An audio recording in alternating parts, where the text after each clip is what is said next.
o seu processo reencarnatório. Eu brinco, inclusive, eu digo muito nas minhas palestras que eu amo a psicologia, foi a ciência que eu decidi, né, que eu escolhi seguir aqui na Terra, ao qual eu me dedico ao estudo. Mas, meus irmãos, não sei se tem algum psicólogo aí assistindo a gente, ou algum psiquiatra, mas é um sentimento meu, tá? O que eu vou dizer para vocês agora. Mesmo com toda a ciência do que eu tenho estudado do lado de cada psicologia, ela sozinha, ela não consegue me responder tudo o que eu preciso. Eu preciso muito do espiritismo, porque ele me dá essa base filosófica, científica, para que eu consiga fazer uma ponte da natureza humana. Pensar no ser humano apenas do ventre para cá me angustia. Eu não, eu não consigo, eu digo para vocês. Então, o Espiritismo, de fato, é um presente. E a Joana de Ângeles é um espírito que ela faz questão de se fazer presente para aqueles que realmente se dedicam ao estudo. Mas não é que ela apareça, pelo menos para mim, ela nunca apareceu, tá? A Joana de Ângeles tem várias equipes de psicólogos desencarnados que trabalham com ela, espalhados pelo mundo, e não só com psicólogos espíritas, psicólogos diversos.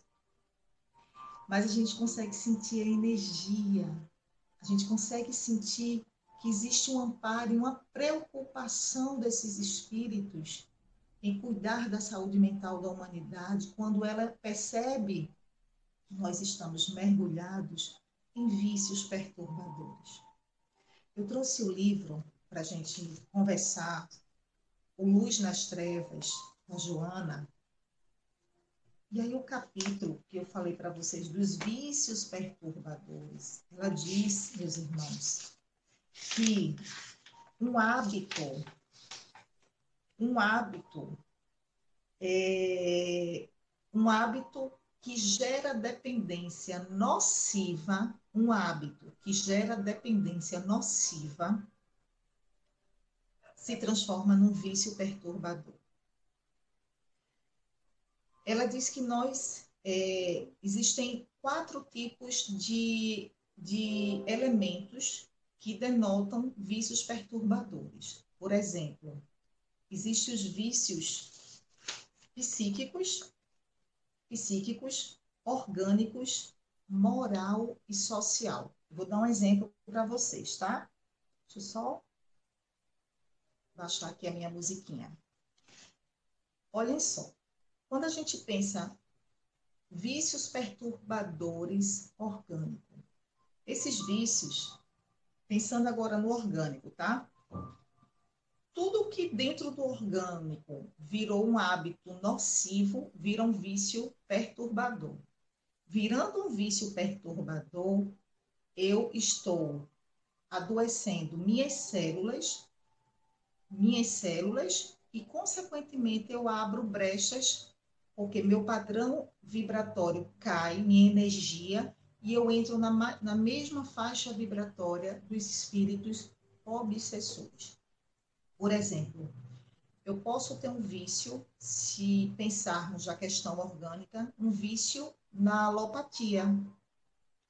As pessoas que são viciadas em tomar remédio, por exemplo, passam anos da sua vida tratando de alguns transtornos e tomam remédios exageradamente, não tomam exatamente a prescrição do médico. Eu tenho paciente no consultório que tomam, o médico manda tomar toma 2, porque sente uma angústia e não consegue controlar essa angústia com o pensamento, que é outro ponto primordial da doutrina espírita, falado muito por André Luiz, por Joana de Ângeles, Leon Denis.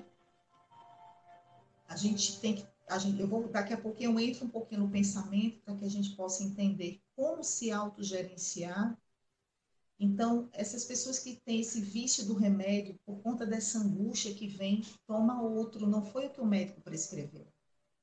Então, toma-se remédio para acordar, toma-se remédio para passar o dia e toma-se remédio para dormir. Ou seja, é um vício. Existem casos e casos. Eu não sou contra o remédio, a alopatia. É extremamente importante. Existem casos que tem sim que entrar no processo, tem que procurar sim um psiquiatra. Mas o que não pode é usar esses remédios como uma muleta para o resto da vida. Porque isso vai deixando o teu organismo tóxico e, consequentemente, interfere no teu processo celular. Se mexe com tuas células, mexe com tua qualidade de vida. Tanto é, vou dar um exemplo para vocês. Tem pessoas que passam anos tomando remédio e aí o remédio perde o efeito e aí volta no médico e o que é que acontece? O médico aumenta a dosagem, não é assim que funciona? Aumenta a dosagem ou muda o remédio. E aí fica nesse círculo que não tem fim. Quanto tempo mais você vai ficar assim? Isso pode ser um vício perturbador para você, porque existem outras formas de buscar ajuda, não só na alopatia.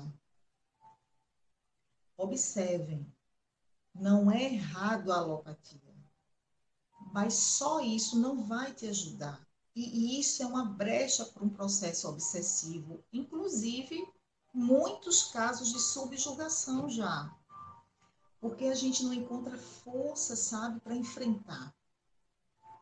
Outro vício perturbador citado pela Joana de Ângeles, ela fala dos vícios pela psíquico, os vícios psicológicos. Vou trazer um exemplo. A dependência emocional. Olha que vício muito doente.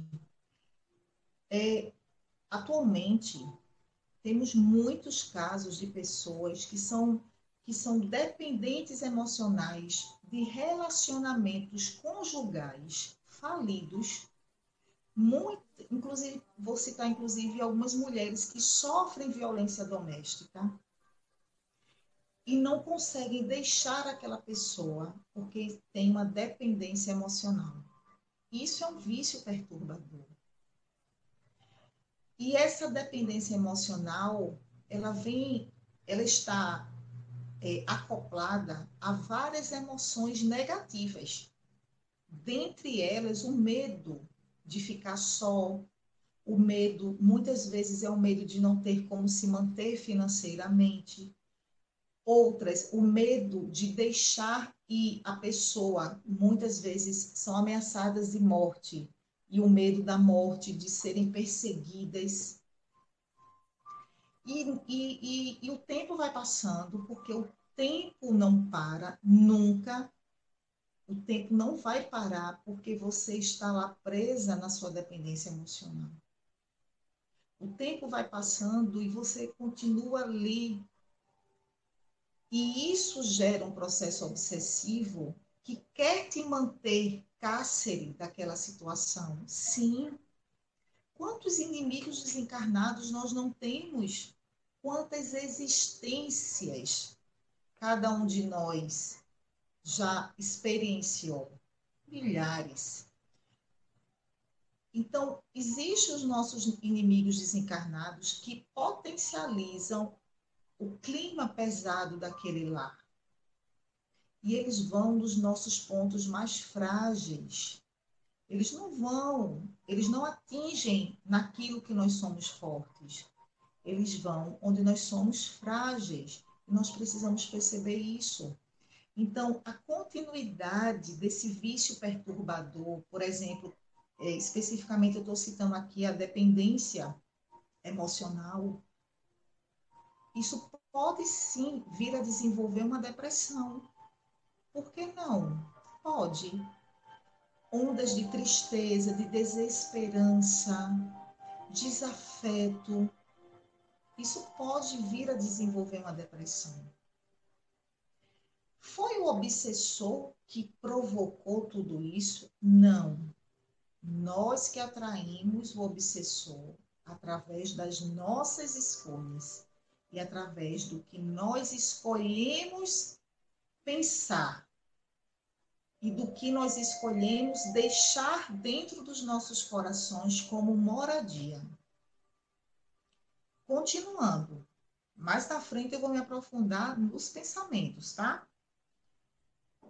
Vícios morais, ou seja, os vícios morais, se a gente buscar o livro O Evangelho segundo o Espiritismo, que é um tratado de, de benevolência, de iluminação interior deixada pelos espíritos através dos ensinamentos do Mestre Jesus. Então, quando se fala dos vícios morais, estamos falando do nosso lado feio, das nossas sombras. O que seriam essas sombras? Nosso egoísmo, a maledicência, a inveja, que são comportamentos que faz parte da natureza humana, faz parte do nosso processo de espíritos que reencarna e que está a cada reencarnação evoluindo um pouco mais no seu processo. Faz parte e a gente precisa acolher esses vícios que nós temos morais, reconhecê-los, é meritório, reconhecê-los, para que a gente possa sair desse lugar. Enquanto nós não reconhecermos que nós precisamos melhorar nosso padrão de comunicação, de não estarmos em conversas que baixem o padrão vibratório ou em movimentos que nós somos como instrumentos para deixar o ambiente pesado e não como embaixadores da paz. Por que não? Embaixadores da paz.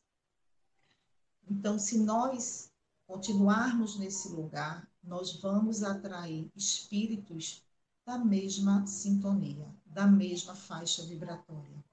E a continuidade disso, desse comportamento nosso, ele pode sim desenvolver, desencadear um transtorno psicológico pela perturbação, as companhias que nós vamos ter a partir de então.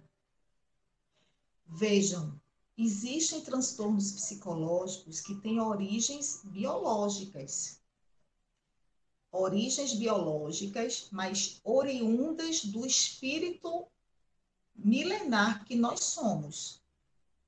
Então, eu não posso dizer, se eu disser para vocês como psicóloga, se eu falar para vocês como psicóloga, existem causas biológicas também, mas eu preciso dizer para vocês como espírita, inclusive pegando a fala da Joana de Ângeles, que quando ela fala, inclusive, da depressão, que a origem da depressão tem a ver com a culpa.